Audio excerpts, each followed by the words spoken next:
Why can't we be like Iceland? They've got 335,000 people. They made the World Cup. Is a ridiculous argument. So let's talk about it. Now, before we get started, I am not trying to take anything away from Iceland and their football association and what they've done. I'm not trying to be that arrogant American soccer fan. Not saying that at all. It is impressive. Like, it is super impressive that a nation the size of Corpus Christi, Texas, has turned their footballing fortunes around. I think they're ranked like 112th at one point in FIFA, to making the World Cup, to knocking England out of the Euros. They're like the little blue engine that could. Freaking love it. But there are some issues I have with saying the United States should just do what Iceland did, or, why can't we be just like Iceland? Like, let's take a look here. Let's take a look. This is the flag of Iceland. Iceland is about, I don't even know if that's going to be accurate, 15% of the size of Texas, okay? So I'm going to leave that there. I'm going to get to that point in a second, but I just want to leave that there. It's about 15% of the size of Texas, the entire island, okay? So let's talk about some of the things that Iceland did, and then we'll break down why that doesn't work in the United States, okay? So in Iceland, they have one UEFA, which is their federation, right? UEFA licensed coach for every 500 Icelanders. Not players. People. Okay, so in the U.S., if you assume we have 325 million people, that would mean to have one coach that's UEFA licensed for every 500 people in the United States, you would need 650,000 coaches. Not realistic. Not ever going to happen. Call me in 6,000 years. Great.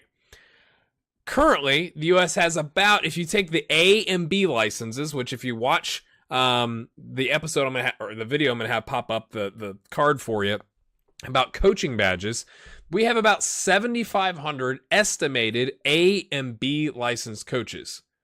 If the reports I've read are accurate, okay? So what that gives us is one coach for every 43,333 people. Not close to 500, you might argue. It's a scale issue, right? So what else did Iceland do? Well, starting in 2000, they started investing in their infrastructure, which is a good thing to do, right? So they put out 15 publicly owned indoor pitches on the island, right? They added 20 outdoor turf fields and about 100 like mini pitches, which I'm guessing are kind of like what my 4-year-old plays on, okay? So they covered Iceland with some variety of football pitches. Well, okay, let's go back to Iceland being the 15% of the size of Texas. So you could put those fields, all those pitches, in 15% of Texas. Like Dallas and a little bit outside Dallas, right? Like even if you turned it sideways here, it'd be Dallas and maybe get down to Austin and San Antonio. Then what? You've only covered like this itty bitty part of America. America is about 95 times larger in landmass than Iceland, but it has 1,000 times more people. This represents a problem. Like you can't carpet America with turf fields overnight. I don't know if you could ever do that. We'll talk about why that's a problem and what you could do about it in just a minute. But you can't just say like, well, we should do what Iceland did. They had more coaches, they had more pitches. It's like for something the size of a city. Great. Then what? What about all the other cities in the country, right? After doing well in the 2016 Euros, Iceland received 14 million euros for that run in the 2016 Euros, right?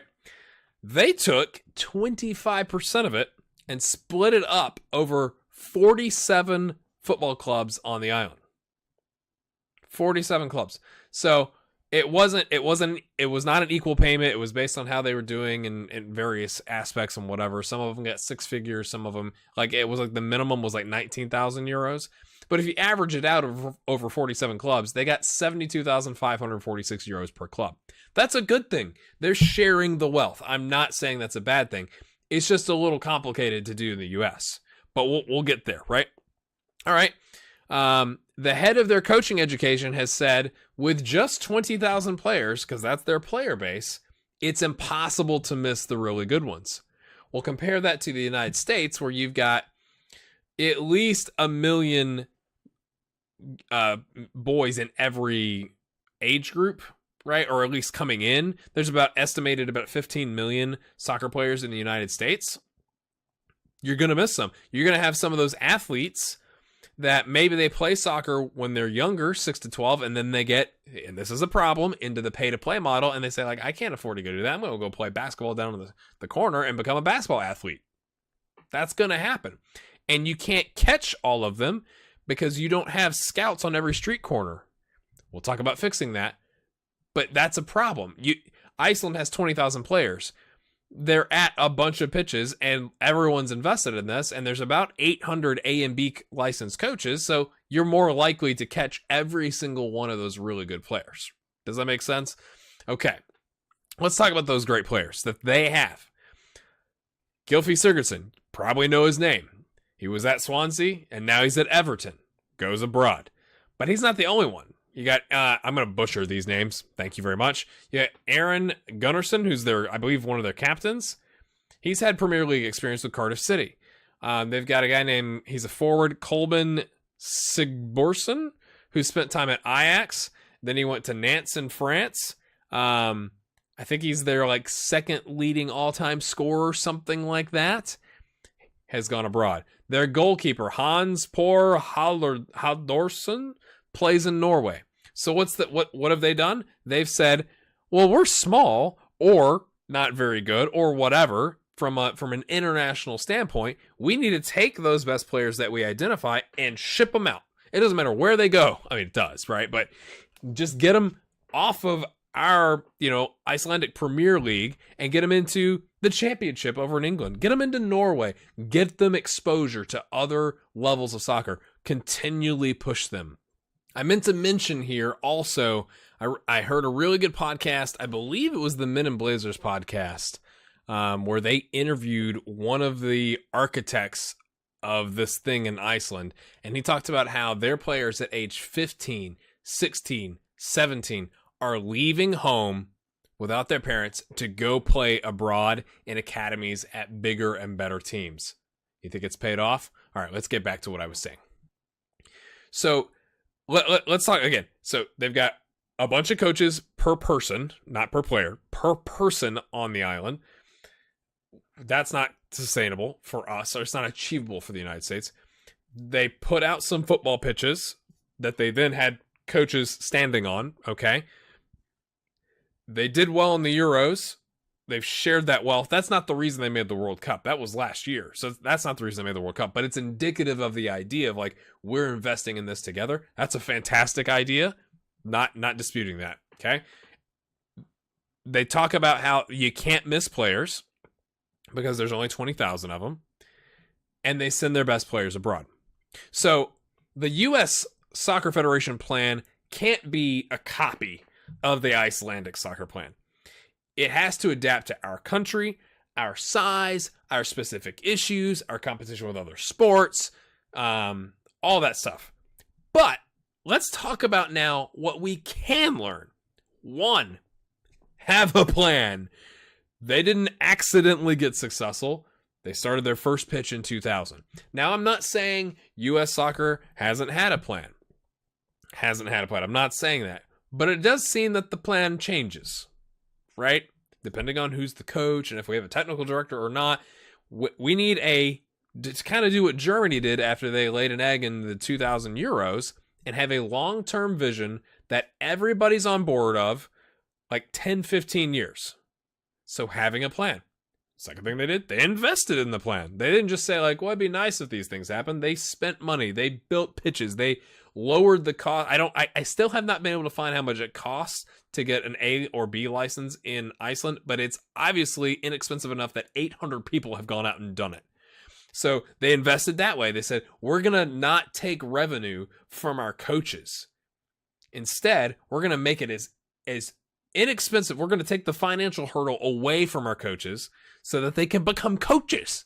And then they can help our players get identified, get better, move them up, yada, yada, yada. So they've invested in a variety of different ways, right? They're taking that Euro money. They're spreading it out to the clubs. Brilliant stuff.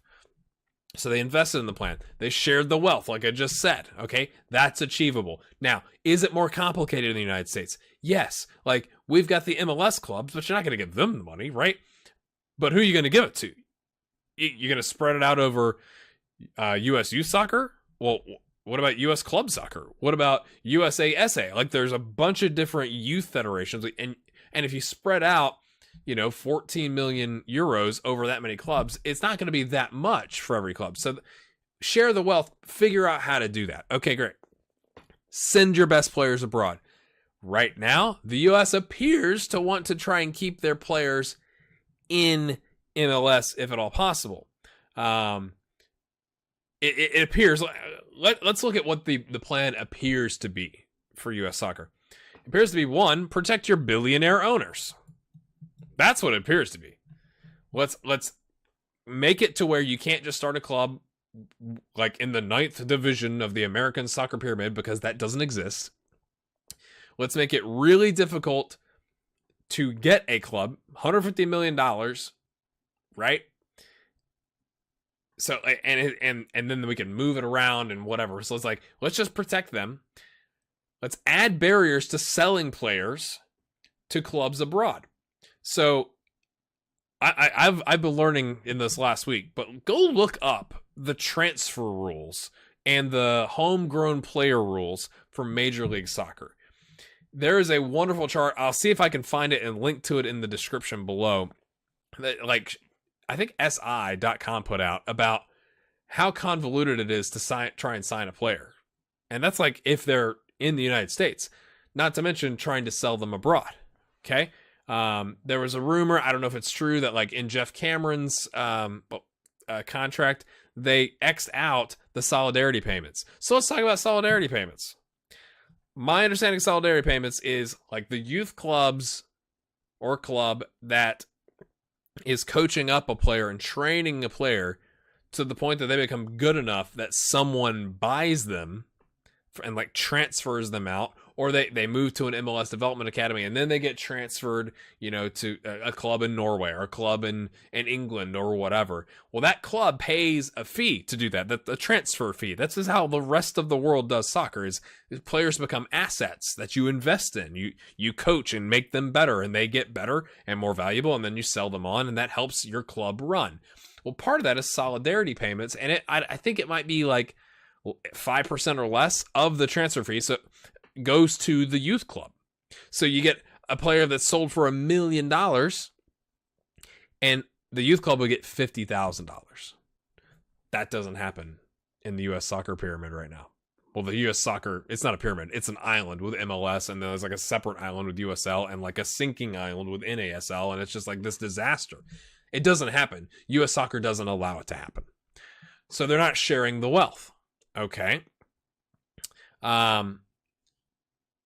It seems to be the fourth part of the plan is run incredibly profitable tournaments like the Copa America, Copa America Centenario, and then sit on the $100 million in the bank and don't do anything with it. Now, I'm sure that's not true. I'm sure they've done something with the money, but you have $100 million in the bank. Wait, what you doing with it, bro? What you doing with it? You're just sitting on it. Now, I understand MLS and U.S. soccer, there was some shaky times 30 years ago, right? 25, 30 years ago. It's 25, 30 years ago, mate. Let's go. You've got $100 million in the bank. So could the U.S. learn from Iceland? Absolutely they could. And I love to hear your thoughts on this. Like having a plan, investing in the plan, sharing some of that cash money.